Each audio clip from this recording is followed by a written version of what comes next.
Magsitayo ang lahat para sa ating panalangin. Pangunahan mo ang binibigay.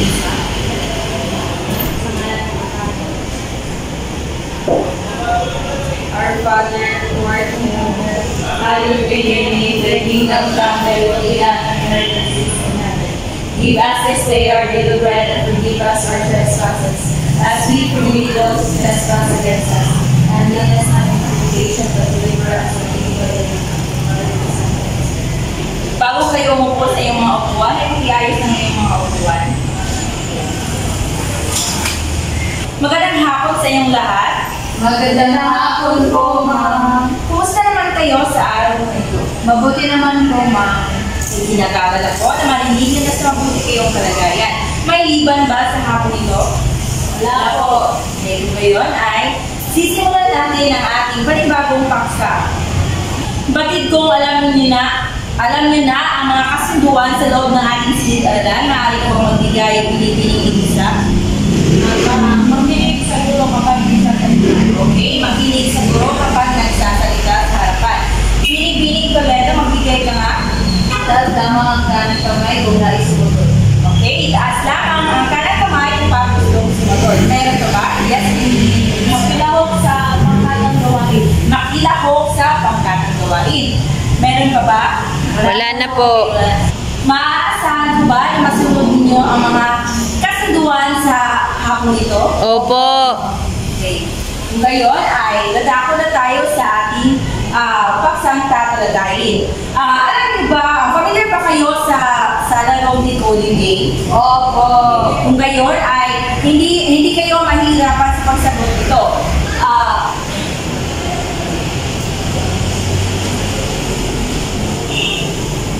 Okay, ang gagawin niyo lamang ay tutubasan ninyo ang mga numero na nakikita niyo dito sa harapan. Tutubasan ninyo ito ng mga letra upang makabuo kayo ng isang salita. Maliwanag ba yun? Opo. Okay, ngayon ay simulan na natin. Okay, narito ako ng bilang. Sino ang gustong sumagot? Yes, Binibining Toledo. Sa tingin ko po, ito po ay katumbas na mabubuo sa salitang gubat. Okay, gubat. Maaari mo pang isulat dito sa harapan ang salitang nabuno. Okay, maraming salamat. Sa pangalawang bilang, sino ang gustong sumagot? Yes, Binibining Lisa. Sa tingin ko po, ang mga katumbas na salita na mga numero iyan ay salitang mapanglaw. Okay, tama, mapanglaw. Maaari mo ba isulat dito?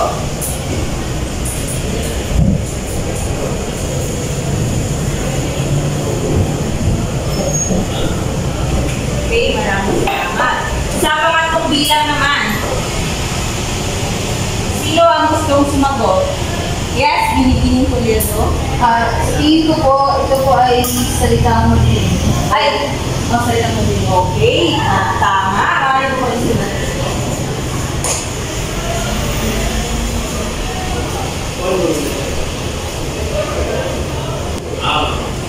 Nagbibigyan ako sa Okay, sa pang-apat na bilang, Binibining Lisa. Sa tingin ko po, ang salitang mabubuo ay maaliwalas. Okay, tama. Maaari mo ba isulat?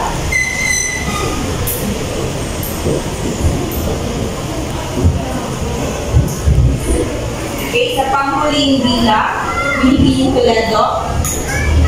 Sa tingin ko po, ito po ay katumbas sa salitang mapanganib. Okay.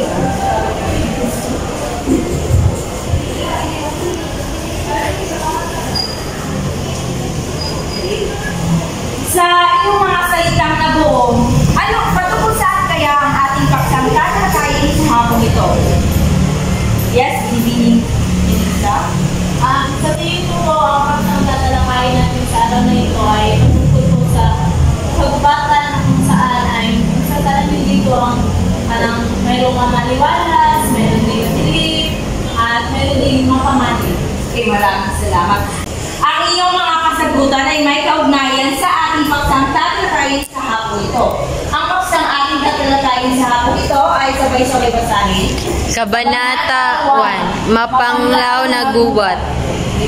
Ngunit bago tayo dadakot sa kabanata 1 na mapanglaw na gubat ay tayo sabay-sabay ang ating mga layunin. Sa katapusan ng talakayan, ang mga mag-aaral ay inaasahan na kapagbibigay o lugar sa mga malalim ng salita sa kabanata 1 ng mapanglaw na gubat. Nakagagawa ng poster na nagpapakita ng gubat ayon sa mga kalaman ng paglikha ng tula at pagsasadula tungkol sa mga pangyayari sa kabanata 1 mapanglaw na gubat at nakapagbabahagi ng salubin at aral batay sa nobelang pinasa sa kabanata 1 mapanglaw na gubat. Okay, salamat. Ngunit bago tayo dadako sa kabanata 1 mapanglaw na gubat ay maghahawan muna tayo ng mga sagabal na mga salita. Ngunit bago yan, basahin nyo na sabay-sabay ang panuto. Panuto. Tukuyin mula sa hanay B ang mga kasingkulugan ng mga mahirap na salita na sa hanay A. Pagkatapos ay gamitin sa sarili pangusap ang mga salitang nasa hanay A. Okay, sino ang gustong sumagot sa unang bilang? Yes?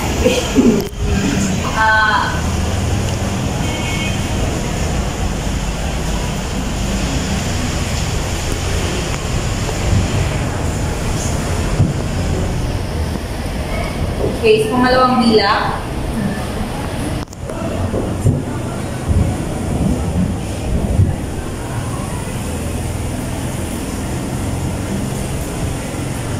Sa pangatlong bilang.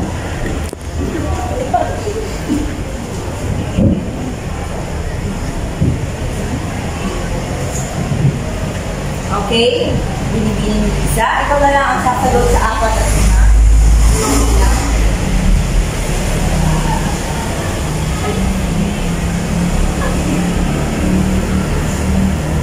Okay.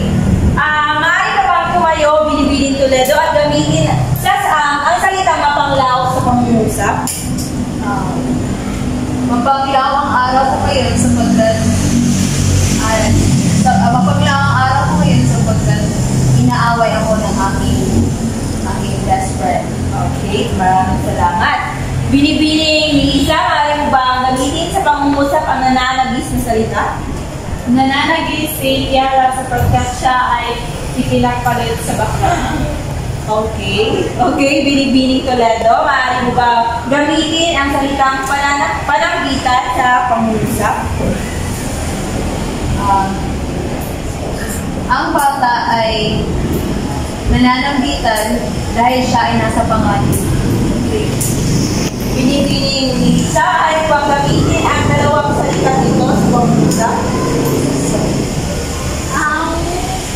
Ang gubat sa amin ay mabangis. Then, sa Salitang dalawa. ang hardin ni Aling Nena ay maraming madawag. Okay, maraming salamat. Ang mga pangungusap na iyong binigay ng araw na ito ay tama. Ngayon ay dadako na tayo sa ating sa pagbabasa ng kabanata 1 mapanglaw na gubat. Mayroon akong binigay kanina na mga kopya sa kabanata 1 at maaari ninyo bang sabay-sabay basahin ito? Sa isang madawag na gubat malapit sa kahariang Alberno, matatagpuan ang isang maladones na lalaki na nakatali sa malaking puno. Ang lalaki ay ang mangdirigmang si Florante ng kahariang Albania. Maginis ang balat na halos hindi nadapuan ng langaw. Ngunit ngayon hindi lamang ang katawan ang sugatan kundi pati ang nagdurusang kalooban. Madilim at masukal ang kapaligiran at halos hindi nasisikatan ng araw bunga ng malalagong dahon ng matitinik na punong kahoy. Ang huni ng ibon ay kalunos-lunos at higit na magpapanglaw ng buong paligid. Dahil wala na tayong oras, ay ipagpatuloy na natin ito sa susunod na araw.